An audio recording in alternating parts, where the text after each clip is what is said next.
ভিত্তিহীন ফতোয়া মেয়েদের উপরে এদেশে আরোপ করা হয়। মেয়েদের উপরে যত মাসআলা, ভুয়া মাসআলা আরোপ করা হয়, ছেলেদের উপরে এত মাসআলা আরোপ করা হয় না। ছেলেটা গোসল ফরজ হওয়ার পরে শুয়ে রয়েছে 2-4 ঘন্টা, কেউ কিছু বলবে না। ওই বেচারি মেয়েটা গোসল ফরজ হওয়ার পরে যদি ওযু করেও গৃহস্থলী কাজ কাম করে, তো দেখবেন যে শাশুড়ি, ননদ, আশেপাশে সবাই ফতোয়া দিচ্ছে যে না, ফরজ গোসল হলে কোনো আপনার গৃহস্থলী কাজ কাম করা যায় না, বাচ্চাকে দুধ খান পাওয়ানো করা যায় না। তো এগুলো মেয়ের জন্য না, বরং ছেলের জন্য প্রযোজ্য যে যত দ্রুত সম্ভব গোসল করা ভালো। কিন্তু যদি কেউ গোসল একটু পরে করে পরবর্তী নামাজের আগ পর্যন্ত, এতে গুনাহ হবে না। কথা কি বুঝতে পারছি? তবে ফরজ গোসল হয়ে গেছে, এই অবস্থায় আপনি মনে মনে বা মুখে জিকির করতে পারবেন, দুরূদ পড়তে পারবেন, দোয়া করতে পারবেন, কোরআন তেলাওয়াতটা আপনি করবেন না। এছাড়া অন্যান্য জিকির আজকার অব্যাহত রাখতে পারবেন। তাহলে খোলাসা কথা হলো, গোসল ফরজ হওয়ার পর বিলম্ব না করে যত দ্রুততার সাথে সম্ভব গোসল করতে হবে।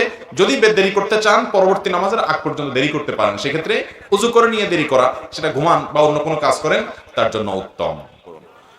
এরপরে প্রশ্ন হলো,